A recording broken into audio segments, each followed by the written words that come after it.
Welcome to Work in Progress, Conversations with Creators. I'm your host, Logan Roy Speitman. On today's program, I have with me Sylvia Johnson, who is a UNM professor, a video artist recently, and is better known as a documentary filmmaker. She spoke with me about traveling to Costa Rica and about a couple of different projects she has going on right now. It's a very interesting conversation. I hope that you enjoy.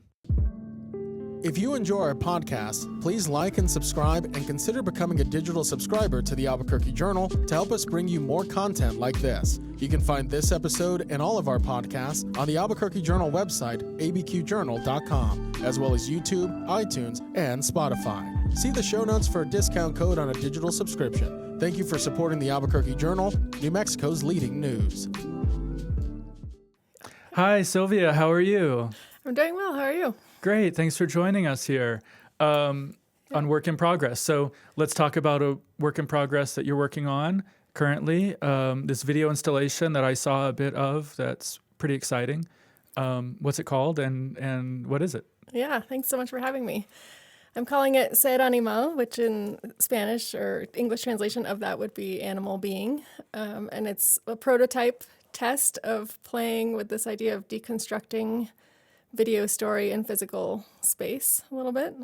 So we were using a lot of imagery shot in the Costa Rican jungles, projected on multiple different screens and pieces of fabric hanging in a large space to kind of have people experience viscerally some of this jungle footage in a way that's different than sitting and watching a 2D screen. Walking through it, I don't literally feel like I'm in the jungle, but there is, something, seeing there's like parrots and different kind of, that I, and the sounds and, I found it quite relaxing actually, having the darkened room and then the imagery that I'm kind of walking through, probably more relaxing than if I were actually in the jungle.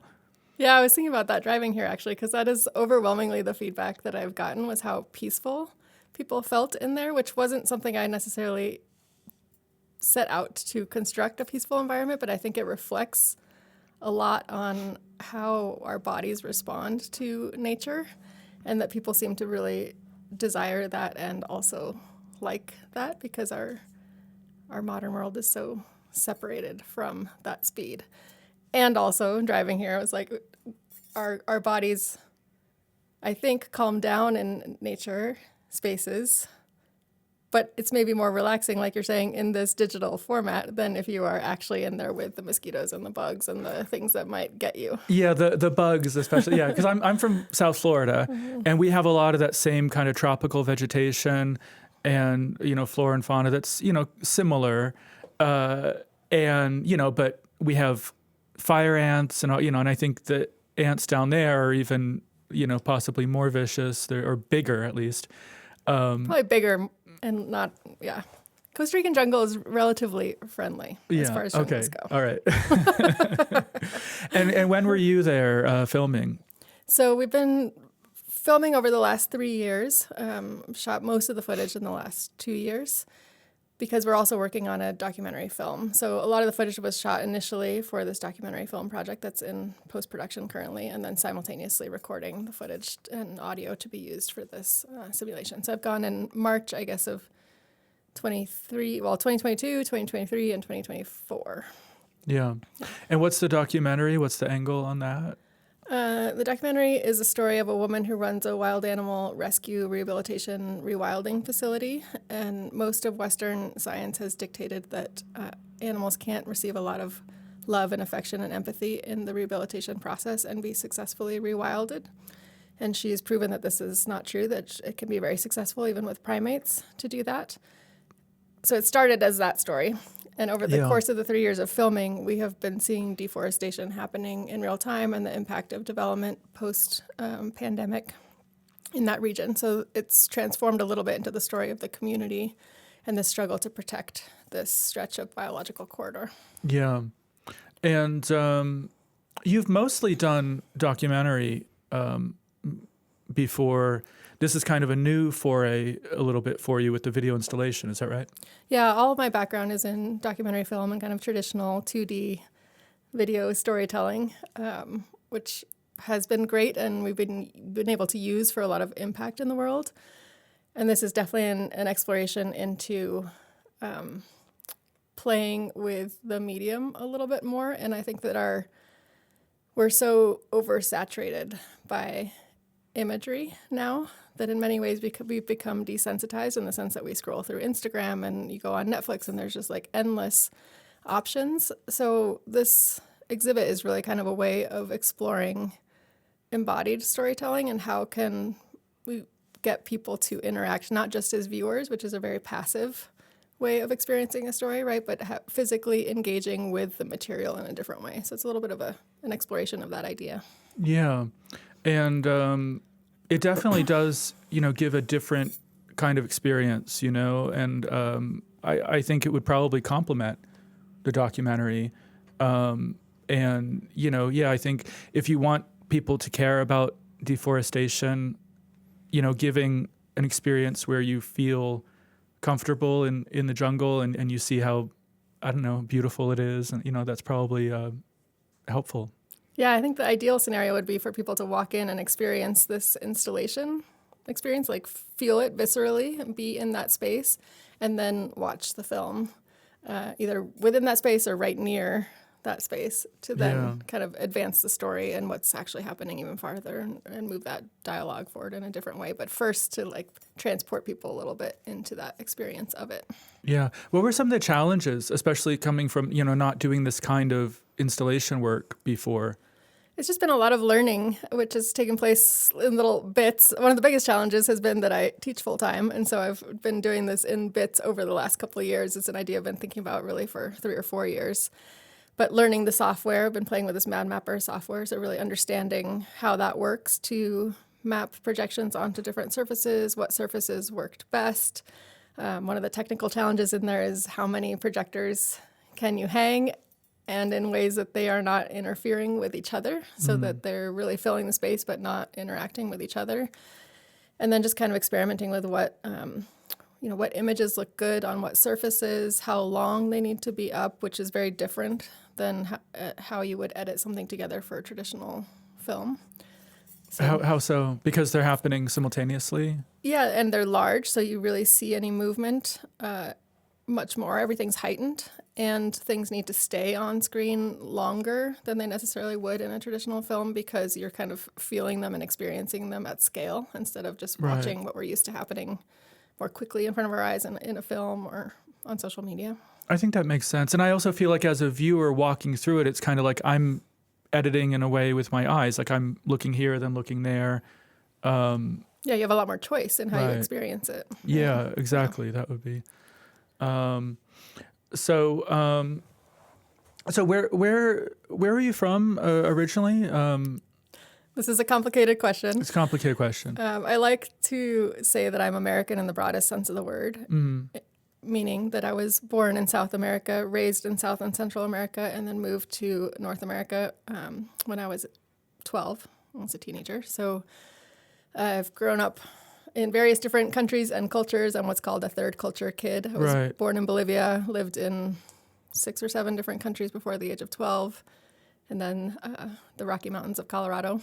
Yeah.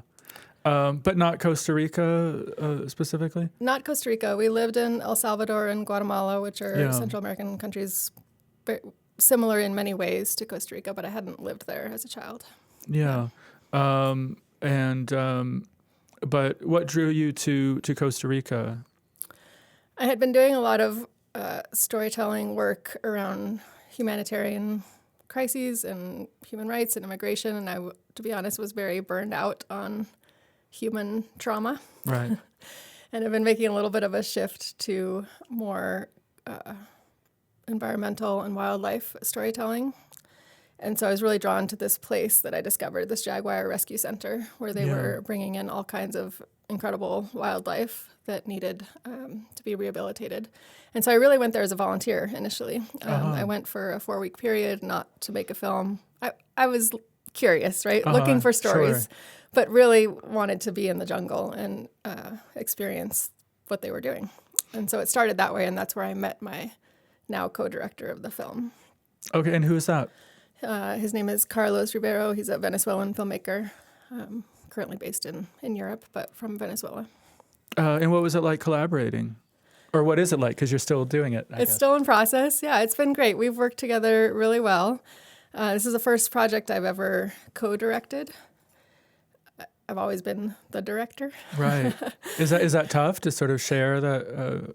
There have been some challenges. Yeah, we're in kind of like the final phases of editing, and there are definitely different challenges than when you're doing something independently. Overall, I'd say we both bring a really different and complementary skill set to what we're doing, so it's been largely good. And there are challenges in figuring out like who makes the final decisions and what does it look like in the end. Well, what are the different kind of approaches that you have? He's an extraordinary cinematographer and has a really strong aesthetic sensibility, and I really trust his artistic inclinations. So that's fantastic. That's brought beautiful footage to what we're doing, a lot of which you saw in the exhibit. Yeah. My background is very much in impact storytelling, and how do you really use story to drive inspiration and real change in the world. So it's not just the artistic poeticness of something, right? But how that translates into real change and impact in the world.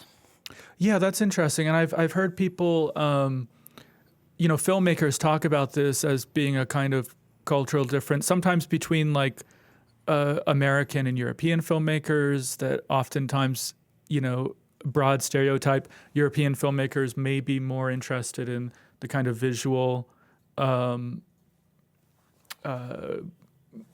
scenes, and versus this kind of like storytelling, or I think it is very different if you're coming from a more thinking about kind of the text of the film, I guess, versus the visuals. And of course you're doing both, but it does seem like that would be it's an interesting pairing to have two people. Yeah, and I think ideally it brings the best of both of those things and makes something even better, right? Because often, especially in the documentary world, things aren't necessarily that aesthetically pleasing. Like the artistry can suffer for the sake of the story. So ideally, we both elevate that, right? Like you can make something really powerful and impactful and story-driven that is also experimental and visually pleasing in ways that not all documentaries are. So that's what we're trying to get to. No, that's great.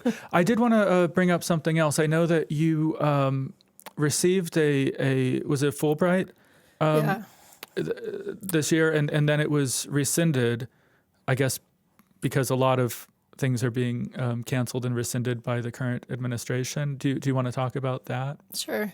This was a Fulbright specialist grant. It's a little bit different from the traditional Fulbright in that they are grants that are, or the projects that are designed by the host institution in the country that you're going to, and then you're brought in as a so-called expert to work on that with them.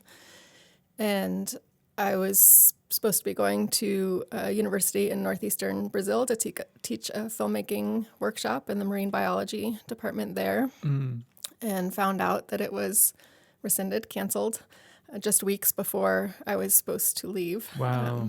Which was very frustrating. It must have been heartbreaking. Yeah, it was very disappointing, and made what's happening currently in our political world here in the U.S. very personal, very fast. It was a small grant. It's like an $8,000 grant to teach a filmmaking workshop at a university. It didn't seem like something that should be targeted. Yeah, if the reason that they're giving, did they give a reason? Did they say it was because of that they're trying to save money with Doge and all that? The email that I received was very short and blunt and said that my grant no longer aligned with current federal funding priorities. Right. And what do you think it was about your particular project that didn't align? Essentially, it is in support of all the words that are on the list of things that are blocked. We were doing conservation filmmaking, right, one, with a very diverse group of students led by women filmmakers and scientists. So all three of things which seem to be threats to the current administration. Yeah. Do you think you'll still get to do it by some other Well, means? I did it. You did it. Yes, I did it on a volunteer basis. Okay. And essentially, the Fulbright is a U.S. State Department program, right, where the U.S. government pays for half the costs and the local host government pays for half the cost. So it's a real like exchange program. And the Brazilian side had held up all of their agreements. They had already purchased the equipment, made the time, made the plans. Everything was in place. And my feeling is that it was really important to not let them down, in the sense that the best thing I could do was show up and show that, the U.S., there are people in the U.S. who stand for this kind of collaboration. Yeah. So I just did it on a volunteer basis, and the Brazilian team basically paid for my in-country expenses. And we had an amazing experience. The students were incredible. They were really grateful that I came. It felt really important to do it anyway. Yeah, no, that's wonderful. And do you speak Portuguese? I do speak Portuguese. Yeah.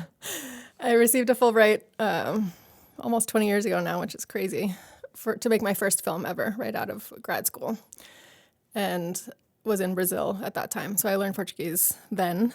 I haven't used it as much recently, so I definitely realized there that I speak street Portuguese, not like higher education technical Portuguese. But yes, I'm very functional in Portuguese. Yeah, no, that's great. And what did you do with the students? We taught, it was supposed to be a month-long program, and it was condensed into 2 weeks because I was doing it as a volunteer. So we did just a basic filmmaking workshop, how do cameras work, what are the guidelines and principles of storytelling in a conservation environment. And then we went out and did it. We went to a small fishing village near where the university is based, and the students came up with projects and we filmed them, and then we did all the editing process. So they really did a hands-on intensive workshop to tell the stories of this small community that relies on fishing. Oh, that's great. And will the student films be seen anywhere, you think? Or we did a small screening there at the university that people came to. I think that this project actually is going to expand into a larger project. My co-lead in Brazil is also a National Geographic explorer. That's how we met, and we are working on a larger collaboration to expand the work together. Oh, great. Well, that sounds exciting, Yeah, I mean, I'm sorry that you lost the grant, but you were still able to do that and to go there. And, it seems like a lot of the work that you do does involve traveling to different places, and you enjoy that, I guess? I do. I love that part of it. I mean, the camera for me has always been like a way into other cultures and people's lives and experiences, and I love that part of it. I love being in the field and getting to experience different ways of living, and then help to translate that to the audiences that might see the films. Yeah. Do you think that some people have a kind of, misperception or stereotypes about documentaries in general that... Yes, I think, two things. I think documentaries have become way more popular than they used to be, right? Way more people are watching them, partly because they're now on more platforms that are more accessible. So that's good. Yeah. And I think there is still this idea that documentaries are sort of what you would imagine seeing on PBS, that are talking heads providing factual information about something rather than really artistic visual storytelling. Yeah. And so I like to push back on that a little bit, because I think there's a huge, that's what I'm interested in, and there's a huge space for truth-based, factual-based films to also be really visually engaging, powerful storytelling experiences. Absolutely, yeah. And now with your kind of going to video installation, you're really like leaning even more into that. Yeah, definitely. Trying to explore that. So when do you think that this, either the documentary or the installation or both, will be at a point where people will be able to see it? Ideally this next fall. Because of the loss of that grant and subsequent funding implications of that. Everything has been slowed down a little bit and I've had to reorganize, but we are very close to finishing the film, hoping to finish it this summer and be ready to launch it in the fall. And the exhibit that you saw was sort of a prototype version of this. So the idea is to build a full version of that sometime in the fall as well. Well, that'll be great. And definitely let us know about it, and we'll let our listeners know when that happens. But thanks so much for sharing your thoughts and your process. This has been great. Thanks for having me.